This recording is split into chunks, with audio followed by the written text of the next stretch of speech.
해설 강의를 하도록 하겠습니다. 우리가 보통 이제 시험이 바로 끝나고 나서 해설 강의를 하게 되면은 거의 뭐 기출문제 해설 강의라기보다는 뭐 문제 있고 정답 얘기하고 이 정도밖에 아니기 때문에요. 그것은 여러분들이 기출문제를 파악하고 나중에 그 문제를 통해서 여러분들이 공부하고 학습하는데 상당히 문제가 있는 것이죠.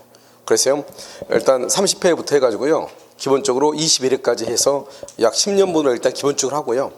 원래 이제 여러분 제 밴드에 올라가 있는 문제는 18회부터 올라가 있거든요. 그래서 아마 18회 문제까지 다 풀지 않을까 이렇게 싶어요. 그런데 이제 우리가 이제 보면 기출문제에 무용론도 있고 그렇지 않은 것도 있는데 기출문제가 필요 없다고 하는 사람은 거의 없어요. 그런데 이제 최근에 한 2, 3년 사이에요, 이제 기출문제가 약간의 변화가 있어요. 예전에는 거의 모든 것을 기출문제에서 다 해결했거든요. 지금도 역시 마찬가지로 민법 총칙, 특별법, 그다음에 채권법은 거의 뭐 기출문제 수준에서만 나와요. 그런데 최근에 이제 우리가 물권법 있죠. 이 물권법 분야에 있어서는 약간 그 다른 국가고시에 나와 있던 문제들이 계속 나오고 있어요. 그래서 작년 같은 경우도 학생들이 문제를 약간 쉽다고 느낀 것은 민법 총칙하고 그다음에 채권법하고 특별법이 좀 쉽게 나와가지고요, 쉽게 느낀 것이고요. 그렇지 않고 이제 좀 어렵게 느끼신 분들은 물권법의 분야는 조금 다른 국가고시에 비해 국가고시에 나왔던 문제들이 계속 출제가 되고 있어요. 최근에요. 3년 정도요. 그래서 그런 문제들은 매년 국가고시가 한 9개 정도 있거든요. 우리와 같은 시험법에 있는 시험들이요. 그런 것은 매년 정리해서 그때 시험에 나올 때마다 정리해서 올려드릴 거예요. 알겠죠? 그래서 뭐 크게 문제가 안 되고요. 그래서 지금 여기 이제 공인중개사 기출문제 30회 해설 강의를 A형이에요. 그래서 여러분들 이제 A형을 가지고 한번 보도록 그렇게 하겠습니다. 자요, 41번은요, 반사회질서 법률행위라고 나와 있죠. 우리가 이제 반사회질서 법률행위라는 말이 딱 나오면은 이제 이 103조가 전에는 104조가 연속적으로 나오고 103조는 잘 시험에 안 나왔거든요.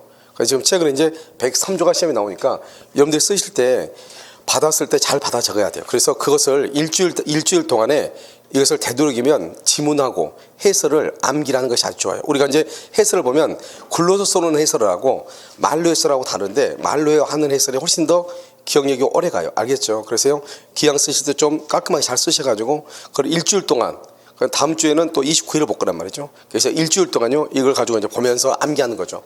2번, 3번, 4번 보면서. 그리고 여러분들이 이제 이렇게 한 회차씩 이렇게 해가지고 별도로 이렇게 책을 장판지로 만들지 않는 이유가 뭐냐면, 장판지로 만들면 그거 다 찢어야 돼.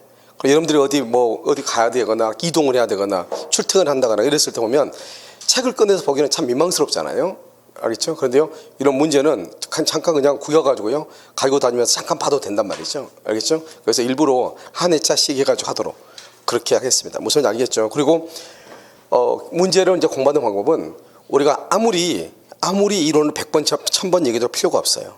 여러분, 제가 항상 하는 얘기, 이론을 5번 듣는 것보다 문제를 한번 풀이하는 게 훨씬 더 나아요. 그럼 문제를 풀어봐야지 내가 이론 공부를 어떻게 해야 되는지 하는 것이 나온단 말이죠. 그 다음에 두 번째는요, 이 문제를 보고 나서 한번 몇 번을 보세요. 보고 나서 다시 하나를 복사를 해가지고 다시 전혀 해설이 되어 있지 않잖아요. 해설되어 있지 않는 것과, 여러분이 해설을 이미 해놨죠.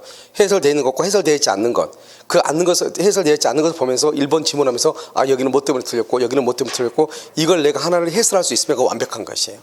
그럼 우리가 이제 암기되어 있는지 암기되어 있지 않는지 우리가 알 수가 없잖아요. 그걸 암기를 하는 그것을 확인할 수 있는 방법은 또 저는 항상 문제지면 무조건 2그룹은 살아. 그래서 2개를 해서 하나를 완벽하게 암기해. 그러고 나서 전혀 되어 있지 않는 것 있죠. 그걸 가지고 혼자서 해설해보는 거죠. 내 말 지금 무슨 말인지 알겠죠? 그래서 하나를 더 복사를 해가지고 그 되어 있지 않은 것을, 그러니까 처음부터 2개 사면 안 돼. 먼저 이것을 일주일 동안 봐. 그러고 나서 다시 하나를 복사를 해. 그래서 해설되어 있지 않는 부분을 가지고 계속 나 혼자 공시정 해보는 거죠. 그래도 안 된다. 그러면 다시 봐. 처음부터 다시 덮고 다시. 그래서 하나는 깨끗한 것, 하나는 완벽하게 해설이 되어 있는 것. 이것을 보면서 계속해서 반복적으로 하다 보면 나도 모르게 여러분요, 한 5회분만 딱 하잖아요. 그럼 거의 문제 푸는 요령이 똑같아요. 그래서 이제 문제를 풀고 이게 암기가 딱 되면 요 문제 푸는 요령과 문제 어느 정도 지문이 암기가 되면은 그때부터는 문제를 보는 눈이 보여요. 아시겠죠? 그래서 여러분 10년분 정도 하게 되면은 뭐 거의 100%요, 민법에 대해서는 자신감을 갖지 않을까, 이런 생각을 해요. 알죠? 그래서 여러분들이 기본서 하나를 보려면 2개월 뭐래요? 2개월, 3개월, 4개월이 걸릴 수 있죠. 그런데 여기는 한 해에 민법의 전부가 기술되어 있잖아요. 물론 뭐 구석구석은 아니지만. 그래서 그러니까 5년분을 보게 되면 5년분요. 5주 동안에 우리가 여러분들이 조금만 고생하시면 책을 한 2번, 3번 정도 보는 효과가 있을 거예요. 그리고 난 상태에서 책을 보면은 대충 그 부분에서는 뭐가 중요하다 하는 것이 이렇게 기억이 나죠. 그래서 여러분요, 먼저 암기를 메모리를 해야 되는데, 메모리하는 방법은 내가 확인을 해야 되는데, 확인을 하는 방법은 방금 얘기했듯이 2개를 복사해서 무슨 말인지 알겠죠? 하나는 여러분들이 낙서가 되니까, 하나는 전혀 낙서되어 있지 않는 것. 그래서 전혀 낙서되어 있지 않는 것을 혼자서 그걸 보면서 해석할 수 있어야 돼. 그러면 완벽한 것이에요. 아시겠죠? 그리고 나서 또 하나를 하고 또 하나 하고. 그래서 5년분만 하게 되면 여러분들이 웬만한 모의고사를 보는 것은 다 아마 해결할 수 있을 거예요. 자, 지금부터요, 문제 한번 보도록 하겠습니다. 41번. 반사회질서 법률행위에 관한 설명으로 틀린 것은? 1번. 반사회질서의 법률행위에 해당하는지 항상 이게 나와. 이게 우리 뭐냐면, 여기 한번 봐보세요.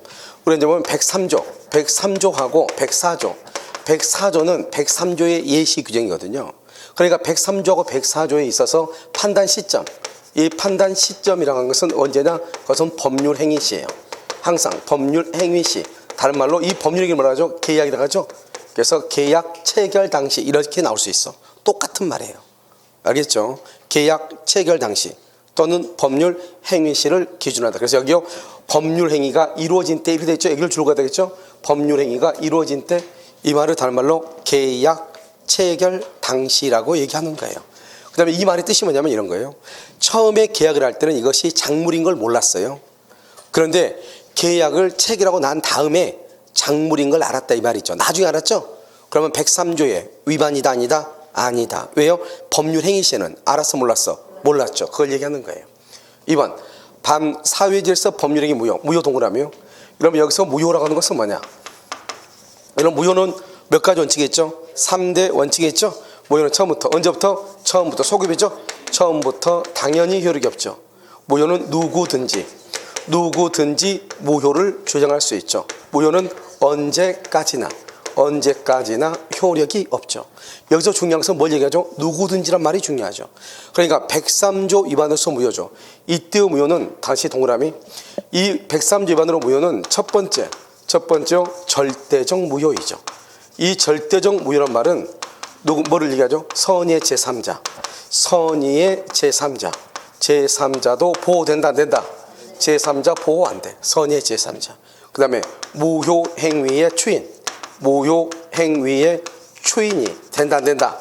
안 되죠. 이게 중요해. 그래서 103조 위반의 무효. 그 다음에 이 103조 위반의 무효는 뭐다? 746조 뭐가 된다? 불법 원인 급여에 해당한다. 그래서 반환 청구가 된다 안 된다? 반환 청구가 안 된다. 이렇게. 그래서 여기서 말하는 것은 반사회질서의 법률행위 무효는 이를 주장할 이익이 있는 자는 누구든지가 중요해. 누구든지 무효 줄 것이고 누구든지 이렇게 누구든지 주장할 수 있다. 이렇게. 그 다음에 3번은요. 법률행위가 사회질서에 반한다는 판단은 부단히 변질하는 가치관념을 반영한다. 여기서 우리가요, 지금 보면 우리가 이제 윤리 도덕의 기준이라고 하는 것이 예전하고 지금하고는 너무너무 다르죠. 알겠죠? 예전은 여자분들이요, 길거리에서 담배를 필 수 있었어요, 없었어요? 얼마 전까지만 하더라도 불과 몇 년 전이에요.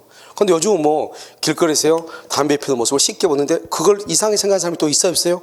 거의 또 없죠. 무슨 말인지 알겠죠? 그러니까 그만큼 이렇게 가치관이 바뀌는 거죠.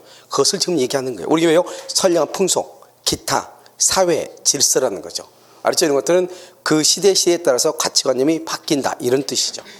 자, 다음에 4번은요. 다수의 보험계약을 통하여 줄고 보험금을 부정 취득할 목적 여기까지. 보험금을 부정 취득할 목적 이것은 103조 위반으로서 무효가 되죠. 그 다음에 5번요. 대리인이 매도인의 배명에 적극가담 거기를 줄고요. 대리인 줄 것이고 적극가담 줄고 단대 다 줄고만 안 돼. 대리인 적극가담 이렇게. 우리가요. 대리행위의 하자라고 얘기하는 것이죠. 그것을 뭐다? 116조에 보면 대리행위 하자. 대리행위의 하자죠. 그럼 대리행위 하자는 누구를 기준으로 판단한다? 대리인을 기준으로 판단을 하죠.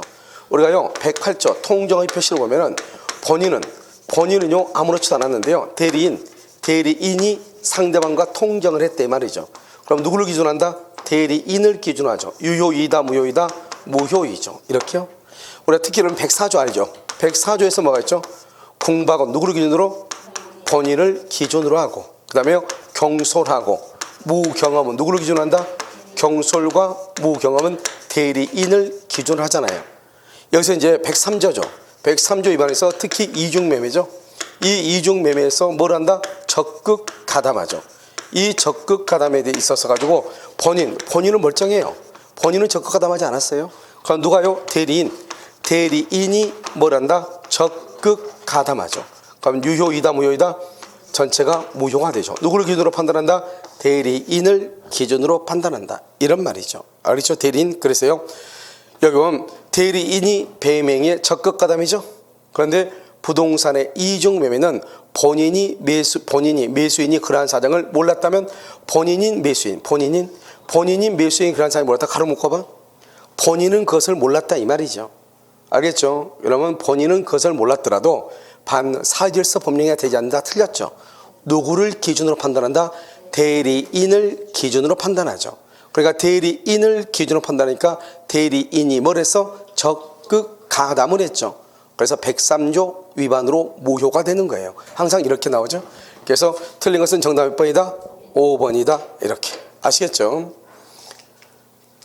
자, 그다음에 42번요. 통정허위 표시. 보통 우리가요. 통정허위 표시는 보통 어떻게 시험에 나오냐? 사례형 문제로 주로 나온단 말이죠. 그래서 지금 여기는 이제 서술형 문제로 나와 있죠. 자, 통정허위 표시 한번 보시면 통정허위 표시가 성립하기 위해서는 진위와 표시의 불일치 줄고 진위와 표시의 불일치 그 다음에 상대방과 합의 줄고 상대방과 합의를 뭐라 한다? 그것을 양해라고 얘기하는 거야. 양해. 알겠죠? 합의를 뭐라 한다? 양해. 이렇게. 자, 이거 한번 봐봐요.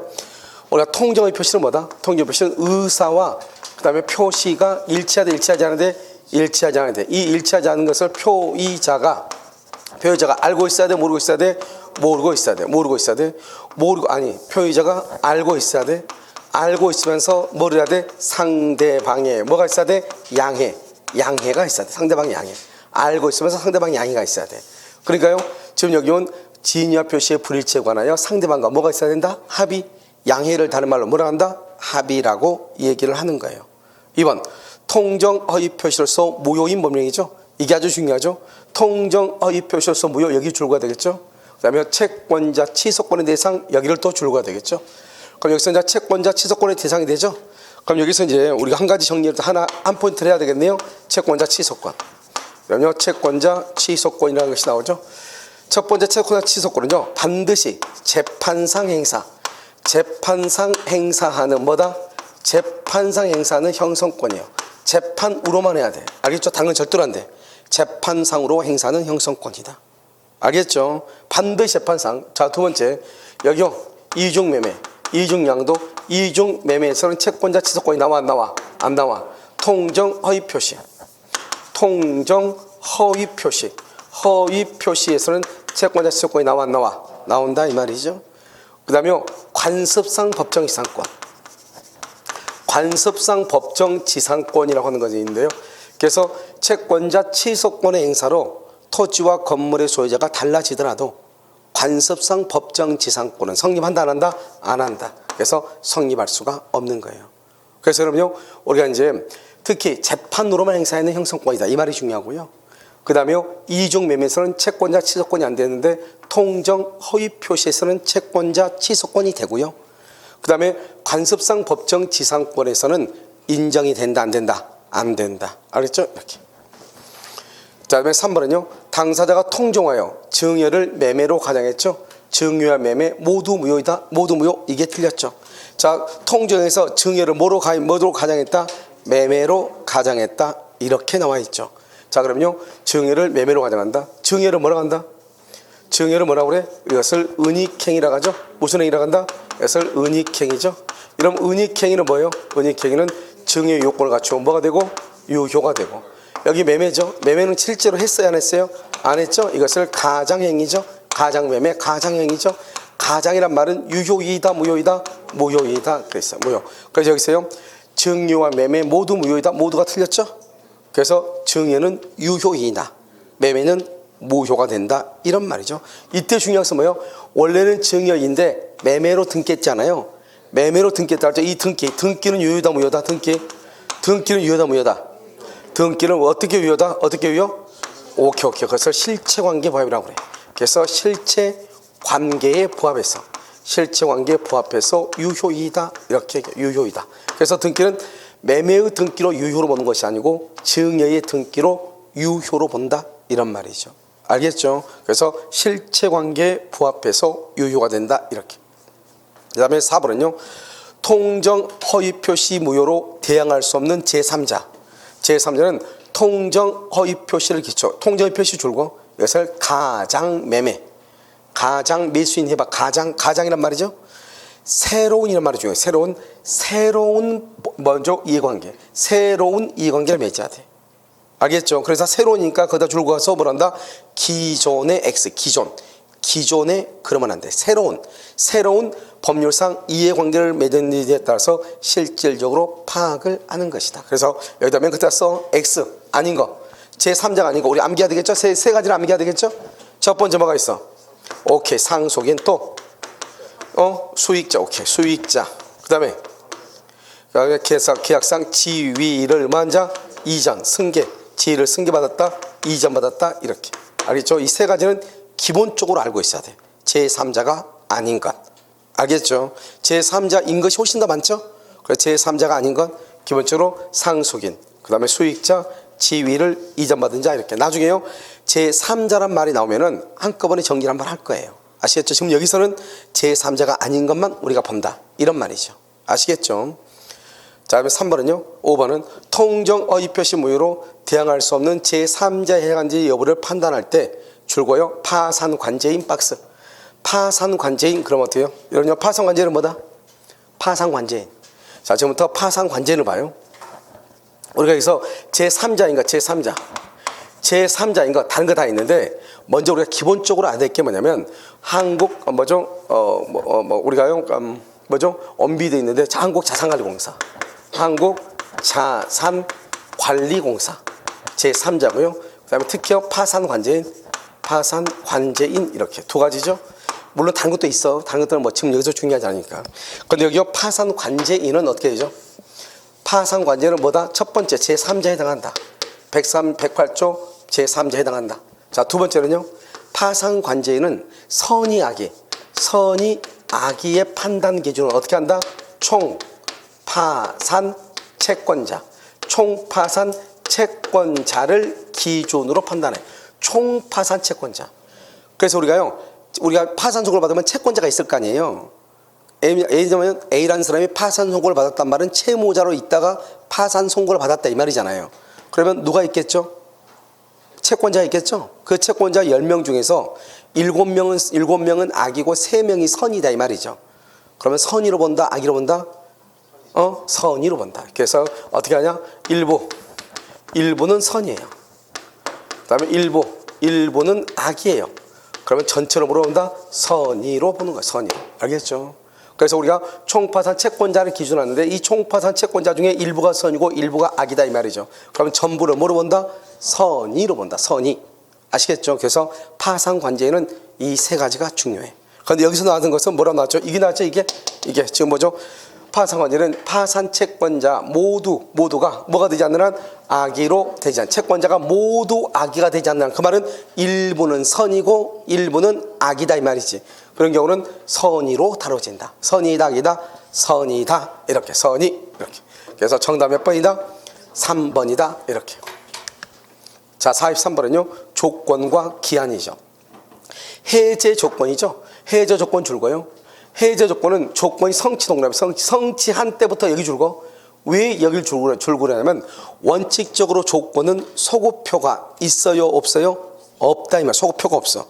합의로 소급할 수 있다고. 그리고 여기 봐봐. 그러니까 여기 성취한 때부터 이 말은 소급표 X죠. 성취한 때부터, 그러면 이때부터 지금부터 이 말이잖아요.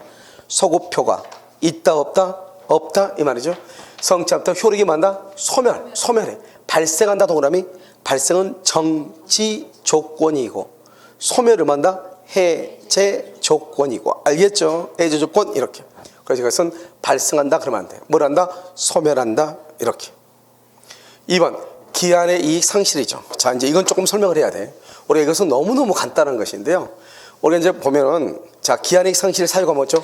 기한의 이익 상실 사유 뭐가 있어? 상실 사유.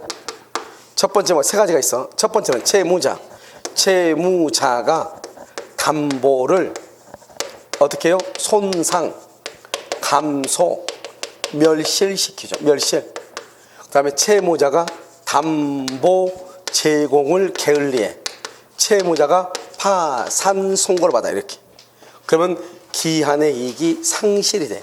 그럼 기한의 이익 상실되면 어떻게 하죠? 당장 돈을 갚아야 되겠죠? 이것을 뭐라 한다? 즉시 변제 청구권이다. 이렇게. 즉시 변제 청구를 해. 알겠죠? 기한의 이익 상실이 있으면. 그래서 채무자가 담보를 손상 감소 멸실하거나 담보 제공을 게을리하거나 파산 선고를 받으면 기한의 이익을 상실을 해. 그런데 이 기한의 상실은 두 가지가 있어. 하나는 뭐가 있다? 정지 조건부 기한의 상실하고, 또 하나는 뭐가 있어? 형성권적 기한의 상실하고 두 가지가 있어. 하나는 정지 조건부, 하나는 형성권적, 이렇게 두 가지가 있다고. 그럼 어떻게 돼요? 정지 조건부는 이것을 뭐다? 이것을 이 전체를 뭐라 한다? 일정한 사유라고 그래. 일정한 사유. 이것을요 일정한 사유 이렇게 얘기해. 자, 여기서 먼저요, 여러분 뭐를 먼저 알아야 되냐? 정지 조건인 게 뭐죠? 정지 조건은 현재는 효력이 있어요, 없어요? 없죠. 나중에 조건이 성취가 되면 어떻게 돼요? 그때부터 효력이 뭐래? 발생해. 당연히 발생해. 당연히. 그러니까 두 사람 사이에 갑이 을한테 돈을 빌려주면서 을의 건물에 저당을 잡는단 말이죠. 저당을 잡으면서 뭐라 하냐? 채권자가 채무자한테 뭐라고 얘기하냐? 채무자, 너 만약에 나중에 담보를 뭐한다? 손상하거나 감소하거나 멸실을 시키면 너 그러면 그때 당연히 돈 갚아야 돼. 이렇게. 당연히 돈 갚아야 돼. 그걸 정지 조건이라고 그래. 그 정지 조건은요 어떻게 해요? 당연히 다른 말로 뭐예요? 즉시 이행기가 도래. 이행기. 당연히 이행해야 돼. 그래서 이행기가 도래. 변제기가 도래. 당연히 이행을 해야 돼. 당연히. 알겠죠? 이런 일이 있으면 당연히. 그걸 정지 조건이라고 그래. 형성권이 뭐예요? 형성권은 뭐예요? 일방적 의사표시죠. 의사표시니까 뭐냐? 말로 해야 돼. 그러니까 처음부터 돈을 빌리면서 갑이요 을의 건물에 저당을 잡으면서 뭐라고 얘기하냐? 을로 만약에 나중에 담보를 손상 감소 멸실시키면 나 너한테 돈 갚으라고 하면 너 그때 그냥 무조건 갚아야 돼. 그러니까 변제기가 되기 전이라도 내가 돈 갚으라고 하면 말로 그때 너 돈 갚아야 돼. 그것을 형성권. 정지 조건은 당연히. 형성권은 내가 너 돈 갚으라고 하면 말하면. 이해됐나요? 그러니까 여기서 뭐냐면 일정한 사유가 있으면 채권자의 청구나 통지, 채권자가 청구하거나 통지하거나 채권자가 우리 판례는 의사행위라고 되어 있는데 이 의사행위를 의사표시라고 그래. 의사표시가 있으면 이행기가 도래한다, 또는 이행을 해야 된다, 기한이 도래한다, 변제기가 도래한다, 이런 말을 써. 그럼 우리가 기한이라고 하는 것은 뭐냐? 기한은 법률행위예요. 법률행위의 조건, 법률행위의 기한이라고. 그러니까 법률행위는 뭐가 있어야 돼? 의사표시가 있어야 돼. 그러니까 우리가 둘 중에서 정지 조건이냐 형성권이냐 했을 때 어디가 더 가까워? 의사표시하고 형성권이죠. 그래서요 정지 조건문지 형성권적인지가 불분명하면은 뭐로 추정한다? 형성권적으로 추정한다. 이렇게. 이해됐나요? 자, 그럼 다시 뭐로 추정해?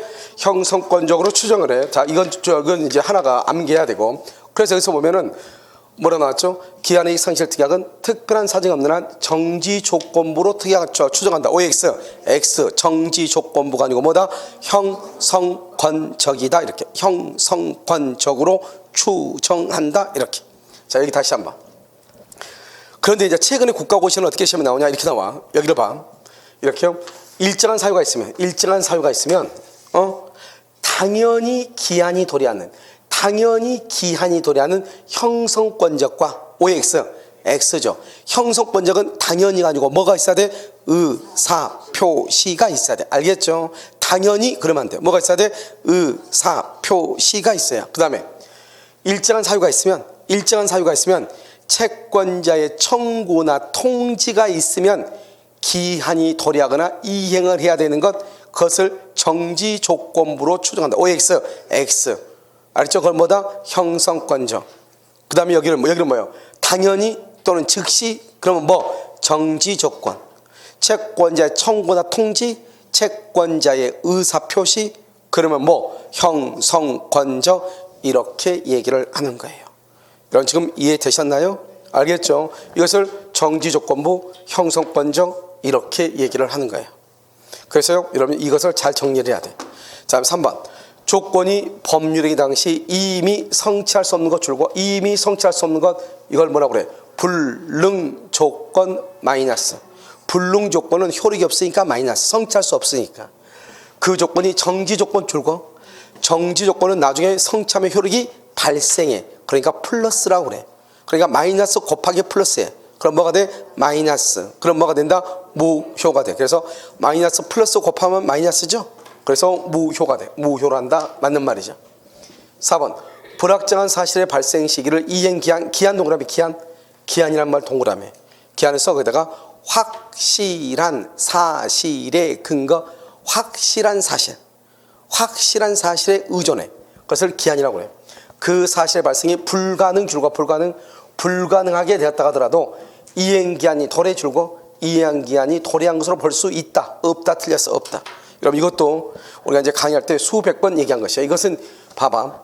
우리가 이제 정지 조건부하고 그다음에 불확정 기한하고 애매해. 한번 볼까요, 여러분요? 봐봐. 할머니가 사망하면 2차 너한테 줄게. 너 시험 합격하면 2차 너한테 줄게. 합격하면 차 준다는 말이야. 지금 안 준다는 말이죠. 할머니가 사망하면 너 2차 줄게. 지금 안 주고 사망해야 준다는 말이죠. 그렇잖아요. 그러니까 어떻게 보면 둘 다 말이 비슷하죠. 합격하든지 할머니가 죽어야지 차를 준다는 거잖아요. 그런데 하나는 조건이고 하나는 기한이라고. 알겠죠? 뭐가 조건이다? 뭐가? 시험에 합격하면 조건이죠. 뭐가 기한이다? 할머니가 사망해. 할머니는 반드시 만다? 사망하죠. 그러니까 그것은 기한이란 말이죠. 그러니까 이게요, 둘 다 지금은 안 주고 나중에 주는데 어떤 경우는 조건이라고 하고 어떤 경우는 기한이라고 하는가 이 말이죠. 알겠죠? 이걸 이제 우리가 구별을 하는 거예요. 자, 봐봐. 정지 조건. 정지 조건은 뭐야? 항상 조건은 현재. 조건은 효력이죠. 현재 2월 1일 현재 효력이 조건은 정지돼 있어. 정지. 조건이 성취하죠. 성취라면 효력이 뭐란다? 발생하죠. 효력이 발생해. 그러니까 정지 조건은 현재 효력이 있다 없다? 없다. 현재 효력이 없어. 그걸 정지가 됐다고 그래. 효력이 정지돼 있다.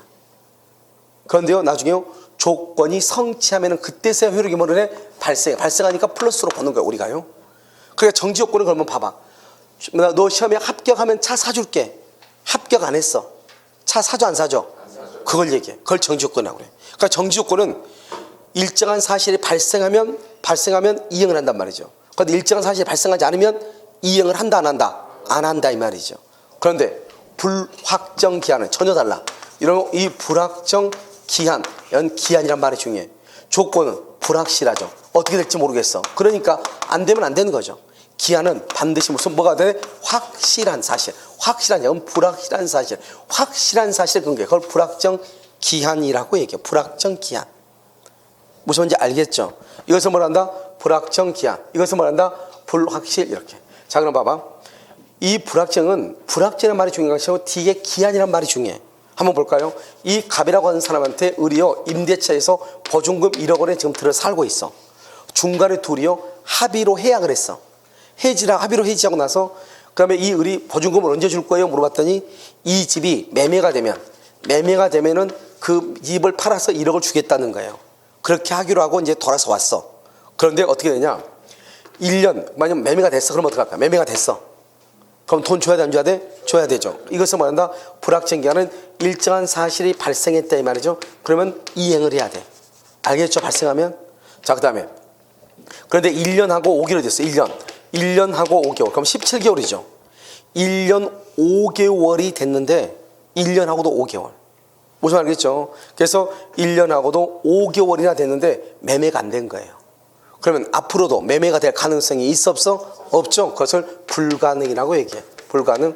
그러면 갑은 을한테 1억 반환해야 돼. 아직 안 팔렸으니까 안 줘도 돼. 반환해야죠. 17개월 동안이나 기다렸잖아요. 이걸 뭐란다? 기한이라고 하는 거예요. 그래서 기한은 뭐다? 확실한 거야. 왜? 갑이 을한테 1억 돌려줄 것은 확실히 있어 없어? 있잖아요. 1억 돌려줘야 되죠. 그런데 일정한 사실이 발생하죠. 그럼 당연히 돌려줘야죠. 일정한 사실이 발생할 가능성이 없어. 불가능이야. 그러면 내가 줄 게 반드시 있는데 집이 매매가 안 된다고 해서 그럼 평생 동안 돈을 안 갚으면 돼? 안 돼? 안 되죠. 돈 줘야 돼, 안 줘야 돼? 줘야 되겠죠. 그래서 불가능해도 이행을 하고 발생을 해도 이행을 해. 그것은 불확정 기한이라고 얘기하는 거예요. 알겠죠? 그래서 이 두 가지를 반드시 구별해야 돼. 그래서 정지 조건은 뭐죠? 일정한 사실이 맞지 않으면, 발생하지 않으면 이행하지 않아도 된다. 그런데 불확정 기한은 일정한 사실이 뭐든 발생하든 발생하지 않든 반드시 뭘 해야 돼? 이행을 해야 된다. 그래서 여기 한번 봐봐. 그래서 보면 불확정한 사실의 발생 시기를 이행 기한으로 정한 경우 그 사실의 발생이 불가능하게 되었다고 해서 불가능이죠. 기한이란 말이 중요하다고. 기한. 알죠? 기한은 확실하죠. 그러니까 뭐죠? 그런 사실이 발생하든 발생이 불가능하든 반드시 이행을 해야 돼, 안 해야 돼? 해야 돼. 그래서 이행 기한이 도래한 것으로 볼 수 있다. 그래야지. 있다. 알죠? 틀린 것이. 아시겠죠? 그 다음에 5번 상계. 상계는 뭐예요? 상계는 단독행위 써. 단독행위는 뭘 할 수 없다. 조건 기한 X라고 써. 원칙적으로 조건 기한을 붙일 수 있다 없다? 없다. 시기가 뭐예요? 시기를 뭐라고 그래? 기한이라고 하죠. 시기를 기한.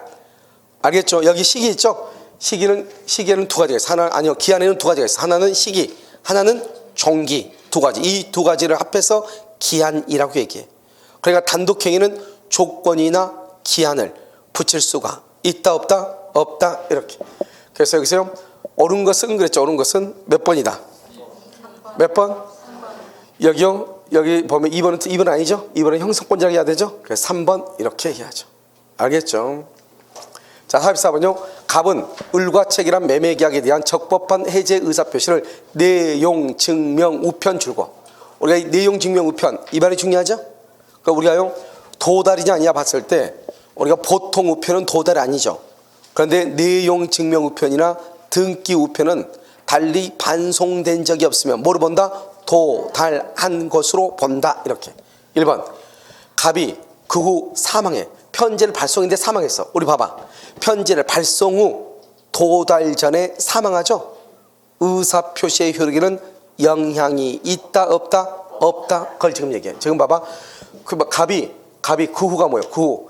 여기서 봐. 그 후 여기다가 발송 후 도달 전 이렇게. 발송 후 도달 전에 사망하면 해제 의사표시는 효력을 잃는다. OX, X, 아무런 영향이 없다. 이렇게. 아무런 영향이 없다. 나중에 사망하고 난 다음에 도달하면은 그때부터 의사표시의 효력이 있고 누가 책임을 지면 된다? 그것은 상속인이 책임을 지면 돼. 그래서 효력을 잃는다. 틀렸죠? 아무런 영향이 없다. 이렇게. 2번 을이 갑의 해제의 의사표시를 실제로 알아야 해제의 효력이 발생한다. OX. 지금 여기 보면 우리가요 해제 매매계약전 해제 의사표시 했죠? 해제 의사표시 줄거. 해제 의사표시 줄거. 줄거어요? 자, 그럼 봐봐. 해제 의사표시를 뭐라 한다? 해제 의사표시를 뭐라고 그래? 형성권이라고 그래. 형성권을 뭐라 한다? 일방적 의사표시라고 얘기해. 이거 딱 기본적으로 알아야 돼. 알겠죠? 여기 봐봐. 일방적이란 말은 뭐죠? 일방적이란 말은 상대방의 뭐가 필요 없어? 동의가 필요가 없어. 그래서 일방적 의사표시에 의해서 법률 관계가 뭐란다? 발생하고 그다음에 변경하고 그다음에 뭐란다? 소멸하는 거예요. 소멸. 그래서 해제를 하게 되면 법률 관계가 소멸하죠. 상대방의 동의 필요 없이 그것을 형성권이라고 그러는 거예요. 그래서 여기서 보면 지금 뭐라고 했죠? 2번 을이 갑의 해제 의사표시를 실제로 알아야 틀렸죠. 알겠죠? 갑이 지금 해제 의사표시 했죠? 그러면 을의 동의를 받아 안 받아? 안 받죠. 알겠죠? 그래서 이것은 실제로 알아야 줄고 이것을 요지주의라고 그래요. 요지주의. 우리 원칙적으로 해제 의사표시는 무슨 주의다? 도달주의. 상대방 있는 거죠? 상대방 있는 의사표시. 여기 봐봐. 상대방 있는 의사표시죠? 그래서 도달주의가 원칙이에요. 원칙. 여기서 알아야 그러면 안 돼. 알아야 그러면 요지주의가 돼. 그래서 해제 의사표시가 상대방에게 도달하면 효력이 발생하는 것이지 그 내용을 알 필요는 있다 없다? 없다. 알아야 그것을 요지라고 하는 거예요. 자, 그 다음에 3번 을이 내용 증명 우편이 을에게 도달한 후에도 일방적으로 해제 의사표시를 을의 내용 증명 우편. 그럼 내용 증명 지금 누가 했죠? 갑이요? 을에겠죠? 그래서 을이 내용 증명 우편이 을의 내용 증명 우편이 을에게 도달한 후에도 그게 아니고 갑 3번의 갑의 내용 증명 갑이라고 돼 있어 거기? 아 거기 갑이라고 돼 있어? 갑의 내용 증명 우편이 을에게 도달한 후에도 일방적으로 해제의 의사표시를 철회할 수 있다? 틀렸어. 도달한 후 줄거. 도달한 후 그래서 철회 X. 철회 안 돼. 철회 안 되고 언제 철회된다? 옆줄 긋고 도달 전까지 철회. 도달 전까지 철회를 해. 그런데 도달한 후죠. 도달한 후 철회할 수 없다. 도달한 후 철회할 수 없다. 이렇게. 자 4번은요. 갑의 내용 증명 우편이 반송되지 않았다. 그러면요. 특별한 사정이 없는 한 그 무렵에 을에게 줄과 송달되었다. 여기 반송되지 않았다면 송달되었다. 이렇게. 아시겠죠? 왜요? 우리가 등기하고 내용 증명 우편은 우체부가 가서 뭘 받아오죠? 사인 받아오죠? 그러니까 편지가 반송이 안 됐다 이 말은 도달했을 것으로 본다 이 말이죠. 아시겠죠? 그래서 여기 내용 증명 우편 옆 위에다 써. 등기 우편 이렇게. 그래서 내용 증명 우편과 등기 우편은 송달되었다 이렇게. 5번 갑의 내용 증명 우편이 을에게 뭐한 후 도달한 후 을에게 도달했죠. 을에게 을이 성년후견 개시의 심판을 받았다 이렇게 돼 있죠. 갑의 내용 증명이 을에게 도달했죠. 도달 동남이 그러면 효력이 발생하죠. 어떤 효력이 발생하죠? 해제의 효력이 발생하죠. 그 후에 을이 성년후견 개시의 심판을 받은 경우 갑의 해제 의사표시는 효력을 잃는다. OX, X. 알겠죠? 그래서 성년후견 개시 심판을 받죠? 그러면 누가 해결하면 돼? 법정 대리인. 법정 대리인에게 효력이 미치는 거죠. 알겠죠? 누구에게? 법정 대리인에게 효력이 미친다. 왜? 이미 해제 의사표시가 뭐랬어? 도달했죠? 해제는 상대방 있는 단독행위죠? 그러니까 도달하면 해제의 효력이 발생하는 거죠. 그러면 해제됐으니까 원상회복과 손해배상을 해야 될 거 아니에요? 그럼 근데 이 사람이 지금 성피성령 후견이 됐죠. 그래서 누가 하면 된다? 그것을 법정 대리인이 대신하면 된다 이런 말이에요. 아시겠죠? 정답 몇 번이다? 4번이다 이렇게.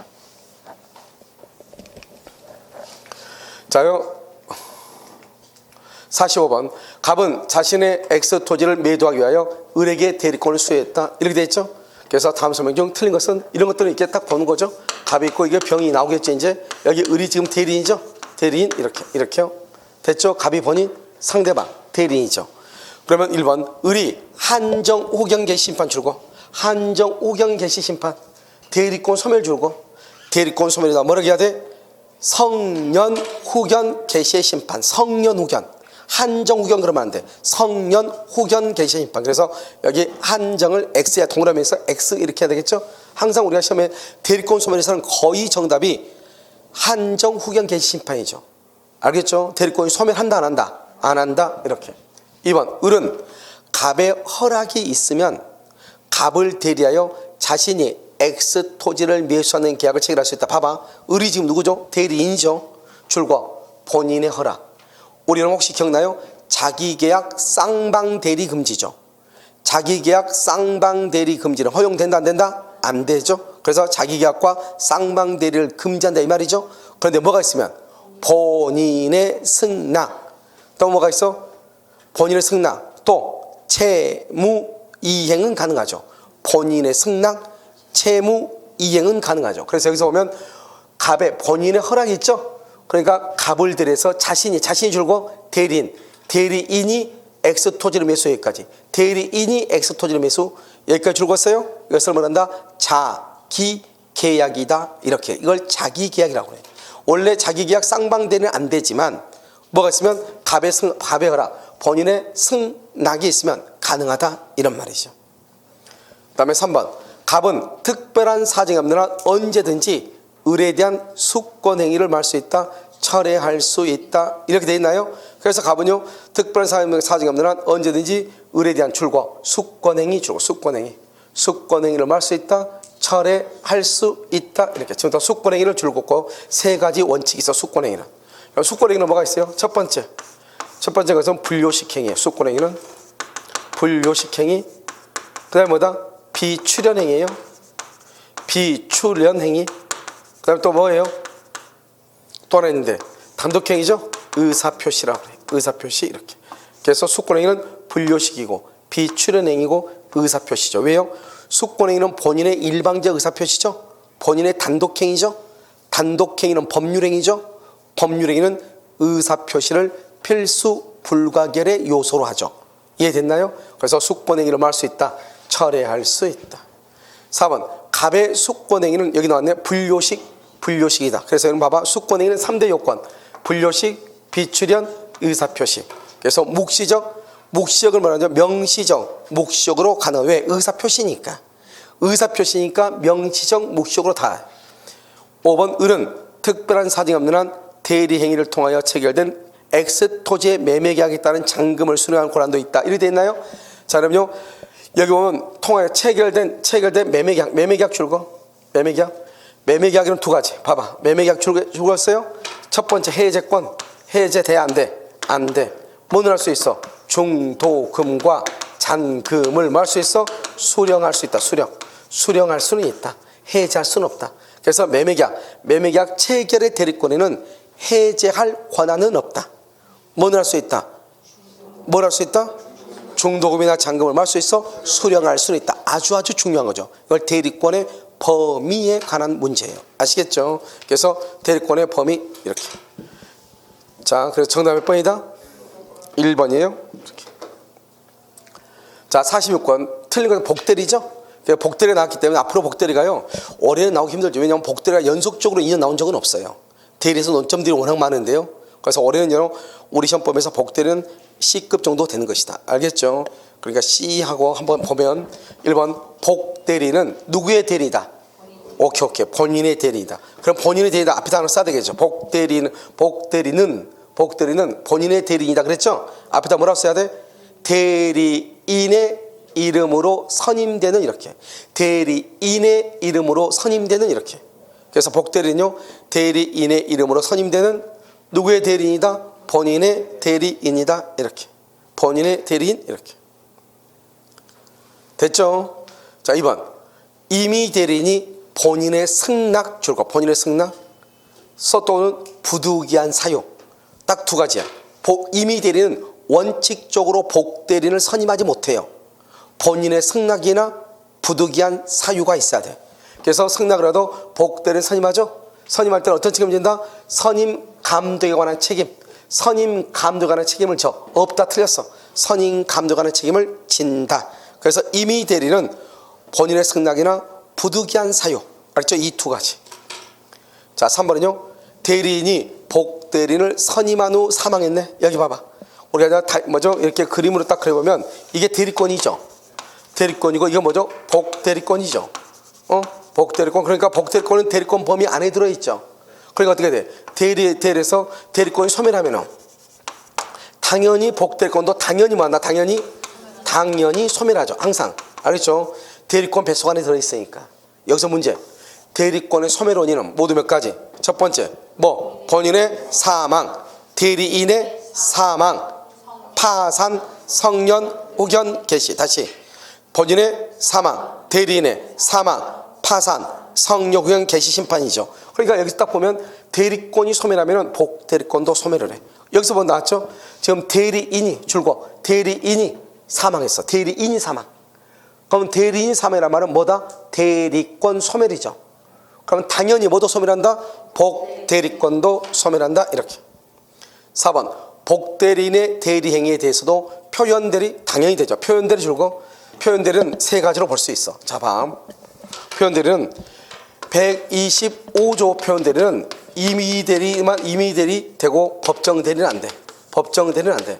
126조하고 129조는 임의대리도 되고 법정대리도 되고 다 돼. 둘 다 돼. 그런데 봐. 복대리는 법정대리인이 선임한 복대리. 법정대리인이 선임한 복대리는 무슨 대리다? 법정대리인이 선임한 복대리는 무슨 대리다? 복대리는 언제나 임의대리. 복대리는 언제나 임의대리예요. 그러니까 복대리는 125조, 126조, 129조가 다 성립할 수 있는 거예요. 알겠죠? 그래서 여기서 뭐라고 그런다? 복대리에 대해서도 표현대리에 관한 규정이 적용될 수 있어. 전부 다 125조 대리권 수여 표시, 126조 권한을 넘은, 129조 대리권 소멸 다 된다 이 말이죠. 이해되셨죠? 오케이. 5번 법정 대리는 부득이한 사유가 없더라도 복대리를 선임하죠. 부득이한 사유 줄거 부득이한 사유 거기다 써 밑에다가 선임 감독 책임이에요. 복대리는 언제든지 선임할 수 있지만 부득이한 사유로 선임을 해. 부득이한 사유로 선임하면 선임 감독 책임이에요.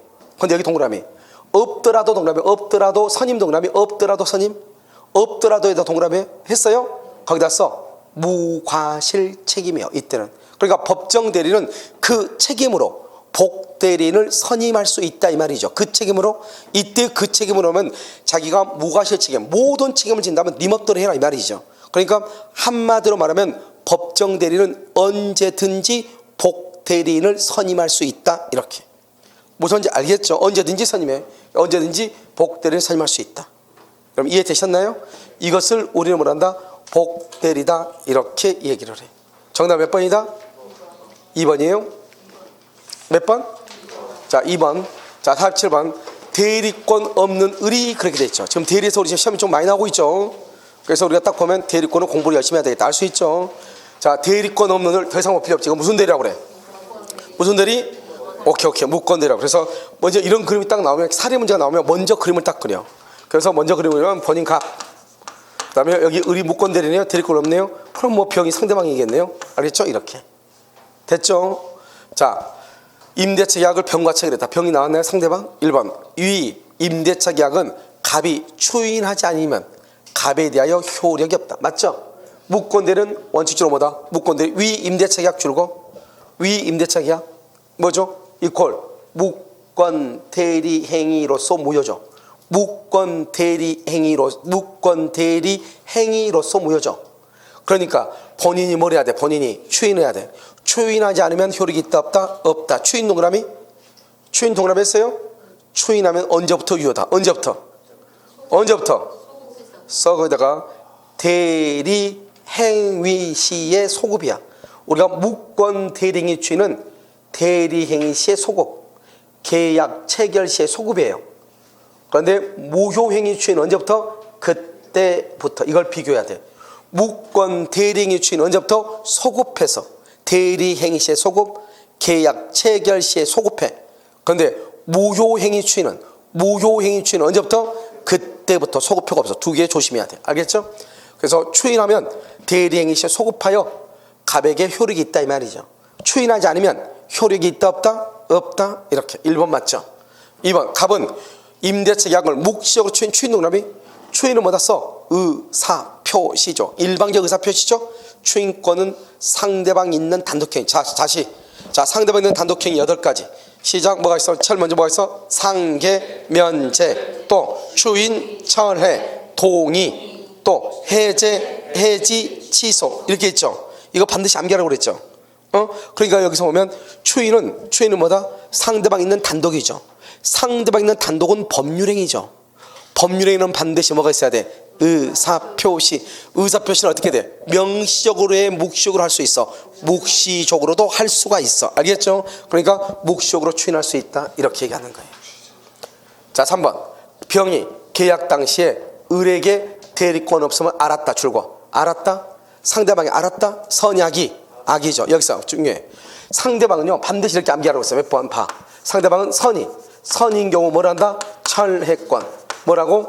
선인 경우 철회. 뭐를 불문하고? 악을 불문하고 뭐라고? 최고권. 이렇게 선인 경우 철회, 선악 불문하고 최고권. 이렇게 이해됐나요? 그래서 여기 봐봐. 대리권 없으면 알았으면 딱 두 가지야. 철회냐 최고냐 둘 중에 하나. 처리할 수는 없고 최고할 수는 있다. 그래서 최고권이 인정되지 않는다. 틀린 것이죠. 알겠죠? 그러니까 딱 뭐라고 항상 어떻게 암기한다. 상대방은 무조건 철회권 그러면 안 돼. 선일 경우 철회, 선악 불문하고 최고. 그럼 이해되셨나요? 오케이. 4번 갑이 임대 기간을 단축하여 임대차 계약을 뭐래서 추인해서 뭐라고? 임대 기간을 단축하여 여기까지 단축하여 추인 줄고 단축하여 추인 그것을 뭐란다? 이렇게 얘기해. 조건이나 변경을 가한 추인이다 이렇게. 조건이나 변경을 가한 추인이다 이렇게. 이 조건이나 변경한 추인은 추인의 효력이 있다 없다? 원칙. 추인의 효력이 있어 없어? 없다. 그 다음 어떻게 해야 돼? 상대방에 뭐가 있어야 돼? 동의가 있으면 된다. 알겠죠? 조건이나 변경을 가면 안 돼. 왜 조건이나 변경을 가면 안 되지? 왜 안 되죠? 조건이나 변경을 가면 왜 안 돼? 추인할 때. 추인은 뭐예요? 계속 또 나가. 하나 따져가면 돼. 항상. 처음이면 좀 어렵지 나중에 따지면 금방이에요. 추인은 뭐다? 단독행위죠. 단독행위는 뭐야? 형성권이죠. 형성권은 뭐라고 그래? 형성권은 일방적 의사표시죠. 일방적 의사표시란 말이 무슨 말이에요? 이것은 단독행위죠. 단독행위는 뭐를 붙일 수 없어? 조건을 붙일 수 없는 거 아니에요. 알겠죠? 근데 언제는 가능해? 상대방에 뭐가 있을 때? 동의가 있거나 채무 면제의 경우는 가능한 거잖아요. 알겠죠? 그러니까 여기서 추인하려면 그냥 추인을 해야 되는데 여기서 어떻게 추인을 했다? 단축, 기간을 단축해서 추인했단 말은 변경을 가해서 추인했다 이 말이죠. 그것은 추인의 효력이 없다.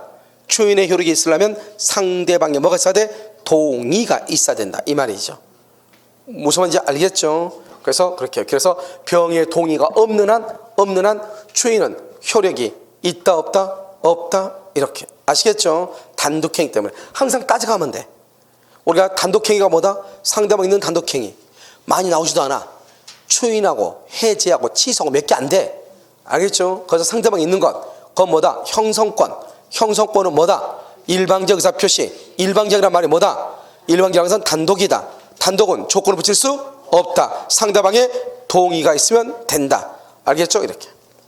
그 다음에 5번 갑이 추인하면 그렇죠. 갑이 추인하면 특별한 사정이 없는 한 임대차 계약은 줄고 계약시의 소급. 알겠죠? 계약시 가로 묶고 뭐라고 쓰냐? 대리행위시 이렇게. 대리행위란 말이 바로 계약을 체결한다 이 말이죠. 계약시 대리행위시에 소급해서 효력이 있다 이렇게. 지금 이해되셨나요? 정답 몇 번? 정답은 3번이다 이렇게. 여러분들이요 공부할 수 있는 내용 중에서 아직 정리가 지금 이제 3월이잖아요. 정리가 안 된 상태에서 보니까 아마요 기출문제 전 범위요 기출문제 풀이하는 것은 2학원밖에 없을 거 알겠죠? 그러니까 근현대 여러분이요 이 정도 알아들을 수 있으면 엄청난 거예요. 아시겠죠? 자, 그 다음에 48번 임의대리. 틀린 것을 모두 고른 것은 그랬죠. 임의대리. 거기 돼 있나요? 자, 한번 볼까요? 대리인이 여러 명이다. 다른 말로 거다 여러 명 걸써 수인이 있다. 여러 명이다. 수인이 있다. 자, 공동대리가 원칙. 뭐가 원칙? 공동대리가 원칙. OX 무슨 대리?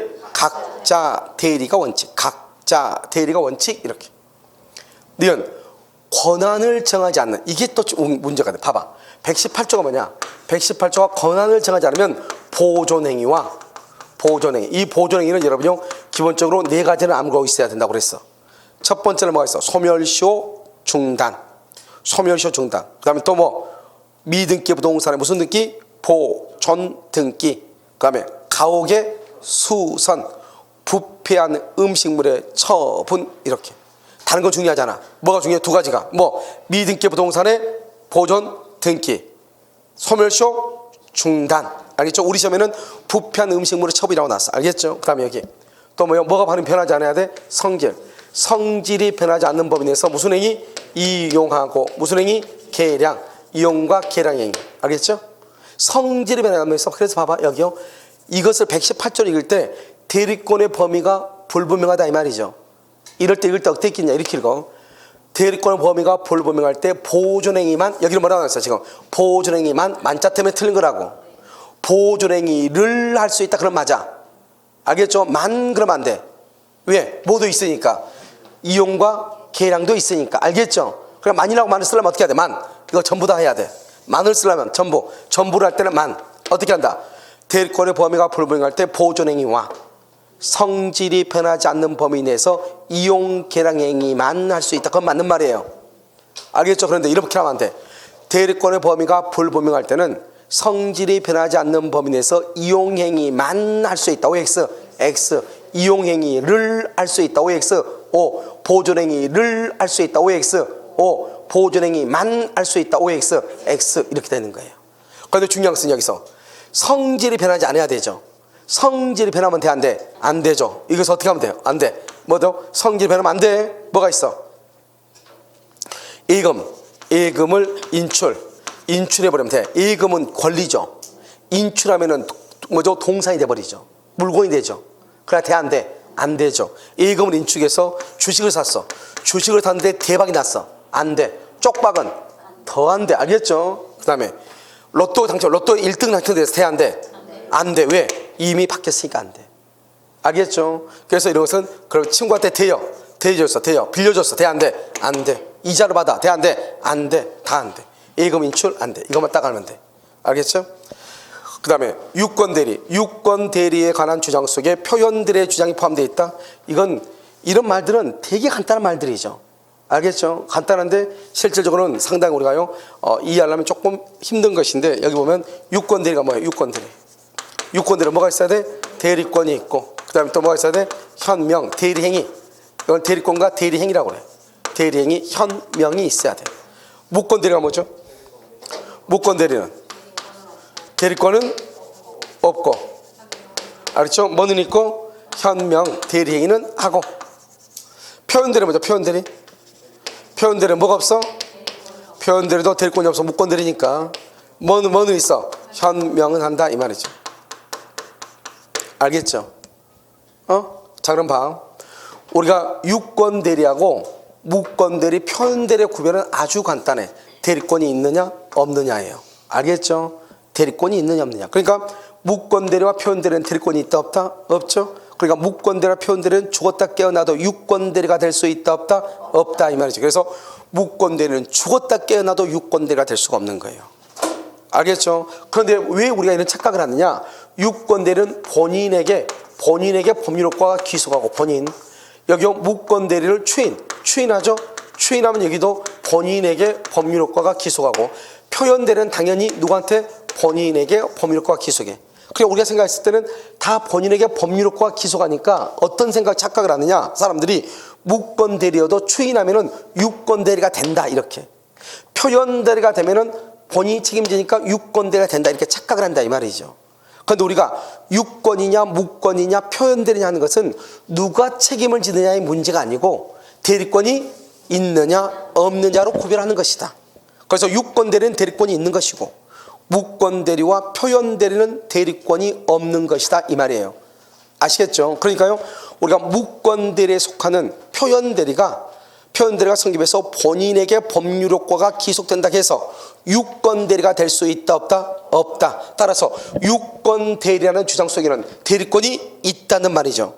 표현대리란 말은 대리권이 없다는 말이죠. 그러니까 너는 유권대리야 이 말 속에, 너는 표현대리야 이 말이 들어갈 수가 있어 없어? 없죠.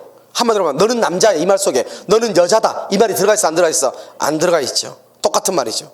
알겠죠? 그래서 여기서 두 가지를 알아야 돼. 무권대리를 추인했다고 해서 유권대리가 되는 것은 아니고, 표현대리가 성립한다고 해서 유권대리가 되는 것은 아니다. 하지만 법률 효과는 모두 다 누구에게 귀속한다? 본인에게 귀속한다. 아시겠죠? 그것을 비교를 해야 돼. 48번 정답 몇 번? 5번이다 이렇게. 자, 49번 법정 추인이죠. 이러면요, 법정 추인에서 가장 중요한 키워드를 딱 찾으려면 딱 하나를 먼저 찾아야 돼. 법정 추인에서는 여기 이의 보류 없이 말이 중요해. 만약에 이를 보류하죠, 그럼 추인이 아니에요. 무조건 이의 보류 없이란 말이 있어야 돼. 추인하려면 법정 추인은. 그 다음에 여기 시험 볼 때는 되게 간단해요. 법정 추인은 복잡한 것처럼 보이지만 딱 두 가지만 암기하면 된다. 우리가 법정 추인은 뭐가 있어? 전, 이, 경, 담, 양, 강 이렇게. 전이경, 담양강 이렇게. 전이경, 담양강 이렇게. 됐죠? 전이 뭐예요? 전부나 일부의 이행. 요 이행의 청구. 그다음 뭐다? 경계, 담보 책임, 담보 제공, 양도, 강제 집행 이 말이죠. 그럼 여기서는요. 여기서는 이 모든 것들은요, 취소권자가 하면은 모두가 다 추인이야. 추인이고, 추인은 뭐 할 수 없어? 취소할 수가 없어. 그러니까요, 이 모든 것을 다 취소권자가 이행하고, 취소권자가 청구하고, 취소권자가 경계, 취소권자가 담보제공, 취소권자가 양도, 취소권자가 강제집행, 전부 다 추인이에요. 추인은 무조건 뭐를 못해? 취소할 수 없어요. 취소할 수 없어. 그러니까 이건 암기하면 돼, 안 돼? 취소권자가 6가지를 하면 무조건 다 추인이에요. 그럼 추인은 무조건 취소를 못해. 추인은 추인은 뭐죠? 확정적 유효. 취소는 확정적 무효라는 말이죠. 그러니까 반대 개념이죠. 그러니까 추인을 했다고 하는 것은 뭐를 할 수 없다? 취소할 수 없다, 이런 말이에요. 여기서 봐봐. 여기서 다시 여기서 중요한 키워드가 뭐예요? 여기서는 상대방이죠. 상대방이 딱 두 가지로 봐. 여기 또 상대방이 이렇게 딱 두 가지. 이 중에서 상대방이 이행의 청구, 상대방이 이행의 청구를 하고 상대방이 전부나 일부를 양도를 해. 이 두 가지. 이행의 청구, 양도, 이렇게 두 가지. 이런 경우라면은 이것은 추인이다, 아니다. 추인이 아니다. 추인이 아니니까 여전히 뭐 할 수 있다? 취소가 가능하다, 이 말이죠. 추인이 아니니까 취소가 가능해. 여기는 추인이니까 취소할 수 없는 것이고, 그 다음에 상대방이 전부나 일부를 이행해. 전부나 일부를 이행을 해. 이렇게 전부나 일부를 이행하죠? 그럼 이것은 추인이 아니에요. 추인이 아니니까 여전히 뭐 할 수 있다? 취소할 수 있어요. 이게 중요해. 그런데 상대방이 전부나 일부를 이행했죠? 여기서요, 취소권자가 뭐란다? 수령하죠. 수령하면 그것을 뭐란다? 추인이라고 해. 추인을 뭐 할 수 없어? 취소할 수 없어. 알겠죠? 이걸 얘기해.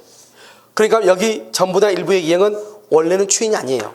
그러니까 상대방이 전부나 일부를 이행했다고 해서 추인이 되는 것은 아니라고. 이행을 했는데 취소권자에 뭐가 있어야 돼? 수령이 있어야 돼. 수령. 이 말이 중요해. 그래서 여러분 좀 봐봐.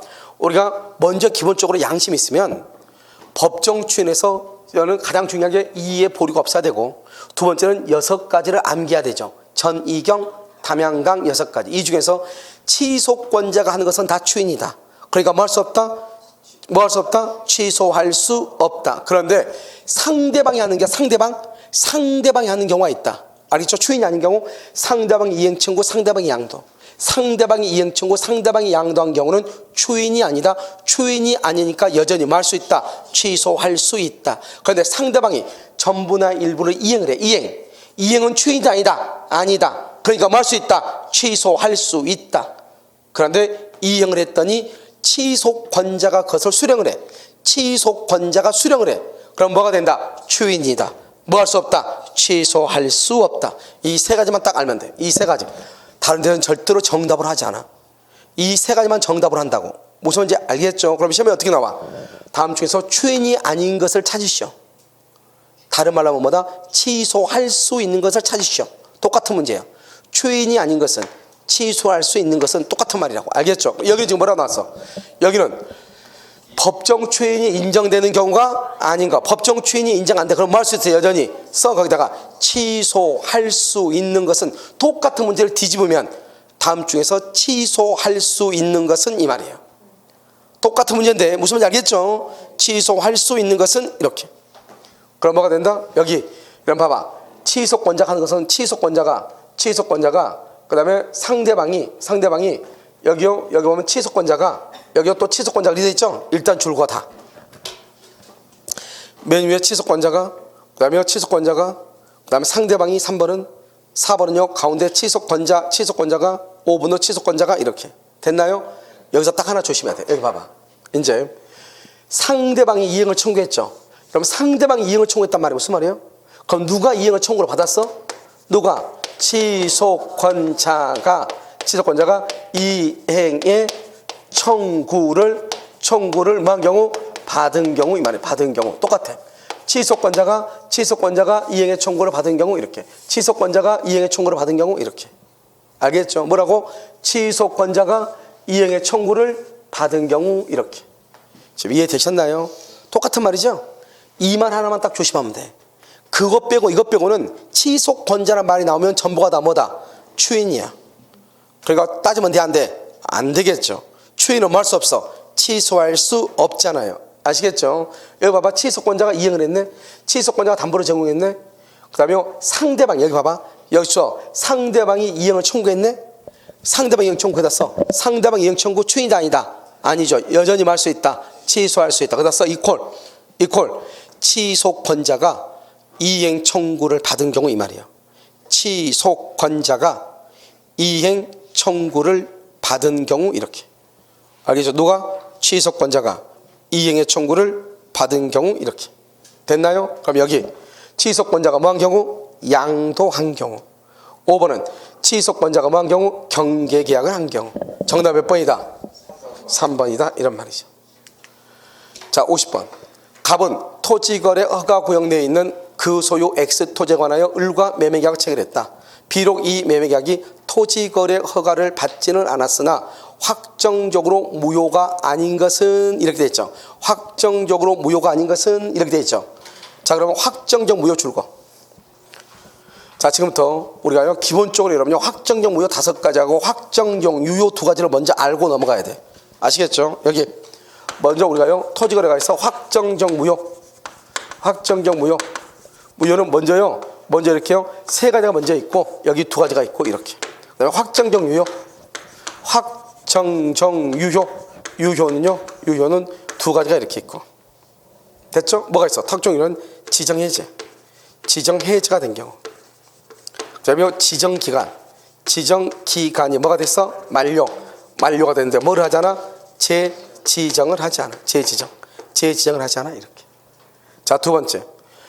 확정적 무효인 것 첫 번째 불허가 처분. 불허가 처분. 알겠죠? 2번째는요 쌍방이 협력 거절 의사를 명백히 표시한 경우. 그냥 협력 거절 의사를 표시 이 정도 하면 돼. 알겠죠? 그 다음에 또 뭐가 있어? 처음부터 허가를 배제하거나 뭐래서 잠탈하거나 배제나 잠탈 이렇게. 그 다음에 여기 2가지가 더 있어. 뭐가 있어? 우리가요 정지 조건부로 계약을 해. 정지 조건부. 그런데 조건이 이미 뭐 할 수 없어? 성취할 수 없어. 정지 조건부로 계약했어. 플러스죠? 그런데 뭐 할 수 없어? 조건이 뭐 할 수 없어? 성취할 수 없어. 성취할 수 없다? 여기서 블록 마이너스라고 그래. 정지 조건부로 계약했는데 조건이 성취할 수 없다. 알겠죠? 플러스 마이너스로 뭐가 된다? 마이너스 무효가 돼. 그 다음에 토지거래 허가구역. 허가구역은 유효이다 무효이다? 무효. 허가를 받기 전까지는 무효죠? 마이너스. 근데 여기요 중간 생략 등기래. 중간 생략 등기. 그럼 중간 생략 등기는 무슨 규정이다? 단속 규정 플러스. 그래서 마이너스 플러스. 그럼 뭐가 돼? 마이너스 무효. 정지 조건이죠. 정지 조건이 성취되지 않았다. 플러스 마이너스. 토지거래 허가구역 내 토지에 대해서 중간 생략 등기를 했다. 그러면 토지거래 허가 마이너스.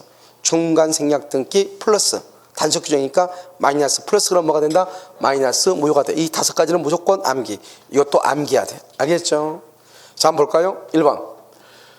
그래서 여기 보면 확정적으로 무효가 아닌 경우 그랬죠? 확정적으로 무효인 경우 이걸 암기하라 이 말이죠? 자, 지금부터 이제 확정적으로 무효가 아닌 경우 줄고 그럼 뭐다? 허가 전이다. 허가 전. 허가가 있기 전이다 이 말이죠. 알겠죠? 1번. 위계약은 유동적 무효. 맞죠? 그 다음에 2번. 자, 옆에다 써. 옆에다 뭐라고 쓰냐면 허가 받으면 계약 시에 소급하여 유효. 허가를 받으면 계약 시에 소급해서 유효가 돼. 그 다음에 2번. 을이 계약 내용에 따른 채무를 이행하지 않더라도 갑은 이를 이유로 위 계약을 말 수 없다. 해제할 수 없어. 왜 그러죠? 왜 계약을 해제할 수 없을까요? 자, 허가 전이라고 그랬죠? 따져가면 돼. 허가 전은 뭐라고 그랬죠? 유동적 무효라고 그랬죠? 무효니까 채권행위가 있어 없어? 채권행위가 효력이 없죠? 채권행위가 없죠? 그러니까요 여기요 채권행위가 없으니까 의무가 있어 없어? 의무부담행위가 없죠? 의무부담이 없죠? 의무가 없으니까 이행에 문제가 있어 없어? 이행에 문제가 없죠? 이행에 문제가 없다는 것은 이행을 청구할 수가 있다 없다? 이행 청구를 할 수 있어 없어? 청구할 수 없죠? 이행을 청구할 수 없으니까. 그러니까 채무불이행이라는 말이 안 나오죠. 채무불이행이라는 말이 없고 계약을 해지한다는 말이 없고 원상 회복한다는 말이 있어 없어? 없고 손해배상이라는 말이 나와 안 나와? 안 나오죠. 알겠죠? 이렇게. 그래서 우리가요 토지거래 허가전은 유동적 무효라는 말이에요. 이건 법의 논리예요. 알겠죠? 그러니까 어떻게 한다? 유동적 무효죠? 채권행위 무효, 그럼 채권행위가 뭐란 말은 권리와 의무가 없다 이 말이죠. 그러니까 의무가 없죠. 의무가 없으니까 이행할 것이 없죠. 이행할 것이 없으니까 이행을 청구를 못하죠. 이행을 청구를 못하니까 채무불이행이라는 말이 없죠. 채무불이행이라는 말이 없으니까 계약을 해제, 손해배상, 원상회복이라는 말이 나올 수가 없다. 그래서 여기서 뭐라 나왔죠? 채무를 이행하지 않죠? 이행하지 않더라도 계약을 해지할 수는 없다. 왜요? 채무를 이행하지 않는다? 그래도 채무불이행이다 아니다? 아니다. 이행하지 않아도 채무불이행이 아니에요. 그래서 해지할 수가 없는 거예요. 알겠죠? 유동적 무효니까. 3번 갑은 의뢰 매매대금을 매매대금 이행정이 없음을 이유로 토지거래허가 신청에 대한 협력 의무의 이행을 거절할 수 있다 없다? 없죠. 자 이거 봐봐 3번. 자 3번은 봐 이제. 3번은 뭐가 중요하다? 먼저 갑과 을이 계약을 해.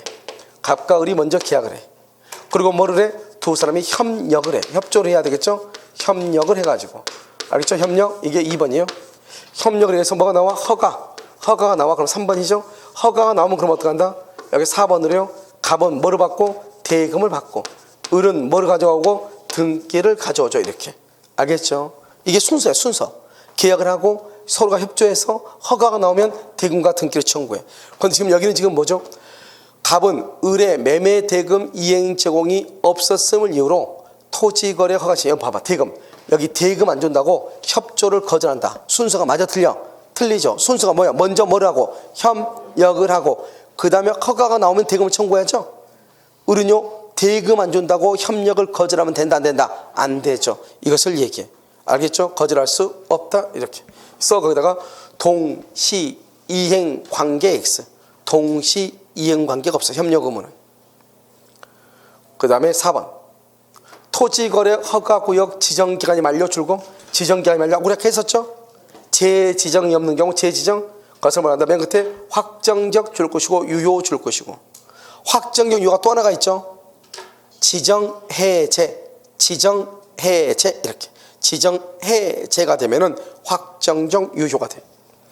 5번 을이 병에게 X 토지를 전매하고 병이 자신과 갑을 매매 당사자라는 허가를 받아 갑으로부터 곧바로 등기를 이전받았다. 여러분 이 말이 지금 무슨 말이에요? 이 말이 지금 무슨 말이야? 아까 우리 했어. 토지거래 허가구역인데 뭐를 했다는 거야? 중간생략 등기를 했다 이 말이죠. 이게 지금. 그럼 토지거래 허가는 뭐? 마이너스. 중간생략 등기는 플러스. 마이너스 플러스가 뭐가 돼? 마이너스. 그걸 지금 얘기한단 말이죠. 자 한번 볼까요? 을이 병에게 토지를 전매했죠. 팔았죠. 병이 자신과 갑을 매매 대상자로 줄거 봐. 병이 자신과 갑을 매매 당사자 이걸 뭐한다? 중간생략 등기 플러스죠. 중간생략 등기는 플러스죠. 단수 규정이니까. 그런데 토지거래 허가는 마이너스죠. 효력 규정이니까. 토지거래 허가를 받아야 되는데 받지 않으면 마이너스죠. 그래서 플러스 마이너스 그러니까 뭐가 된다? 마이너스. 뭐가 돼? 무효가 돼. 무효. 그래서 등기를 받았다. 곧바로 등기를 받았다. 토지거래 허가구역 내 토지에 대해서 중간생략 등기를 했다. 이 말이죠. 그럼 이것은 유효이다 무효이다? 무효이다. 유효이다 그러면 안 돼. 무효이다. 정답 몇 번이다?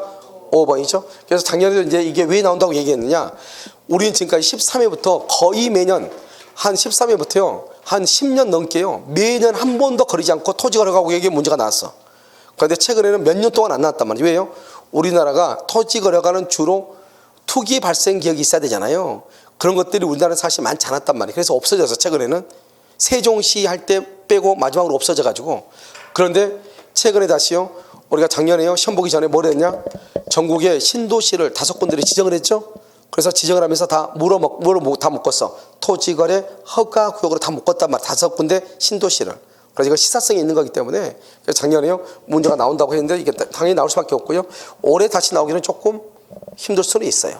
무슨 말인지 알겠죠? 그래서 2문제, 3문제 이렇게 나오지는 않니. 2번 연속 나오지는 최근에는 없었기 때문에요. 그래서 그래도 좀 토지거래 허가에 대해서는 조금 알고 있어야 된다. 이런 말이죠. 아시겠죠? 자, 51번부터는 물권법이에요. 알겠죠? 잠깐 쉬었다가요. 물권법을 하도록 그렇게 해서 잠깐 쉬도록 하겠습니다.